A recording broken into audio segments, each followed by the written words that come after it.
long does the food stay in your stomach? Do you find yourself still hungry no matter how much or how often you eat? If so, you might be eating foods that are too high on the glycemic index. The glycema whata? I know, sounds complicated. It's basically how long it takes your body to digest different foods, and it's definitely something worth knowing if you're struggling with an insatiable appetite and excess weight. So, you ready to stop overeating, start having more energy throughout the day, and watch the weight melt off just by changing your diet? Well, just stay tuned. And don't forget that we have all kinds of helpful information like this here on The Bright Side of Life. So hit that subscribe button and ring the bell to be notified of all our daily uploads. Alright, now let's cover the basics. The glycemic index is a system of values given to foods according to how quickly they cause an increase in blood glucose levels. To put that in layman's terms, it basically measures how fast different foods are digested by the body. You see, glucose is a simple sugar that gives your body energy, and you get it from the foods you eat. Your blood is what carries this sugar throughout your body to all your hungry cells and tissues. That's why it's called blood glucose. If you eat something that's high on the index, your blood glucose will spike, giving you a fast boost of energy. Yeah, sign me up. Whoa, wait a second. It's not as cool as it sounds because this energy boost is short-lived and almost always followed by a crash. Like Isaac Newton said, what goes up must come down. That energy rush you get is a result of the food being digested quickly. Once that process is done, your fuel tank gets empty real fast. That means you'll be feeling hungry again sooner than you know it and heading right back to the fridge.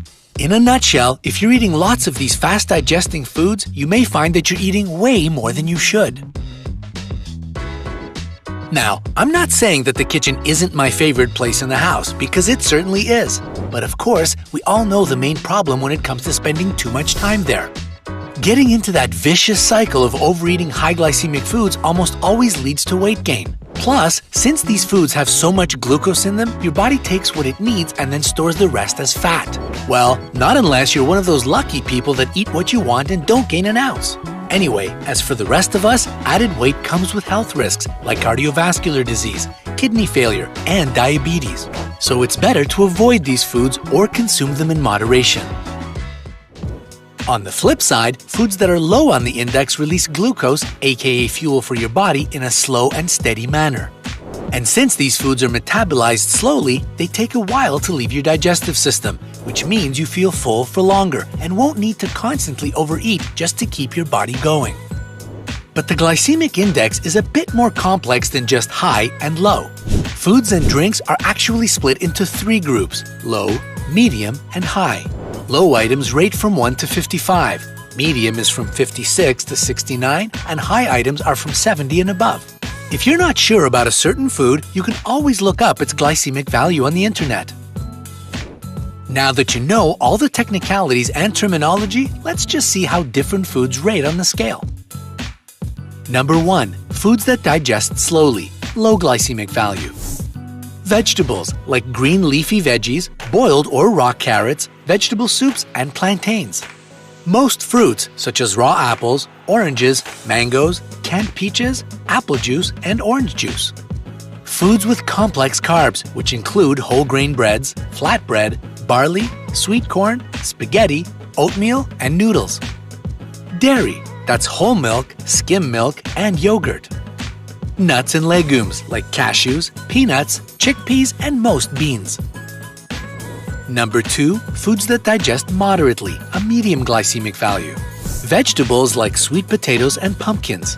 Fruits that include bananas, dates, kiwi, pineapple, and watermelon. Moderate carbs, such as boiled brown rice and couscous. Cereals, which include wheat flake biscuits and muesli. Honey, sodas, popcorn, and potato chips also make this list. Number 3. Foods that digest quickly, high glycemic value. Vegetables like instant mashed potatoes and boiled potatoes. Simple carb foods, that's white bread and white rice. Cereals such as rice porridge and instant oatmeal. According to the experts at Bodytomy, some low glycemic foods like cooked vegetables or a salad can remain in your stomach anywhere from 30 minutes to an hour. That doesn't seem very slow, especially when you compare it to more glycemic potatoes, which take your stomach up to 2 hours to fully digest, but only end up spiking your blood sugar and giving you a short-lived boost of energy. Your stomach needs even more time, up to 3 hours, to break down low glycemic nuts. So you see, these foods can sit in your belly for different amounts of time, but it's the good low glycemic foods that keep your body energized for longer. There are also foods that don't really have a glycemic index value since they don't contain any carbs, but they can still take a while to be digested by your stomach. It can take you anywhere from 2 to 5 hours for your stomach to digest meats like chicken, lamb, and pork. Seafood and fish, such as salmon, trout, and tuna, usually leave the stomach after about 40 minutes to an hour. Eggs, cheese, oils, and herbs also have a glycemic index of 0 and get broken up by your gut pretty quickly. But fast digestion doesn't mean you'll be hungry soon. These foods are full of nutrients that your body needs. You might still be wondering, what about my favorite foods like pizza and burgers?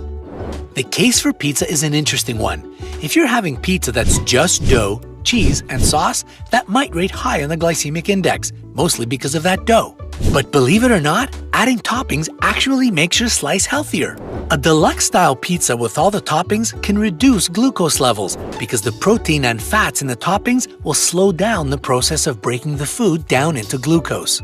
So go ahead and throw some mushrooms, bell pepper, and onions on your pizza. Not only will it taste better, it'll also keep you full for much longer.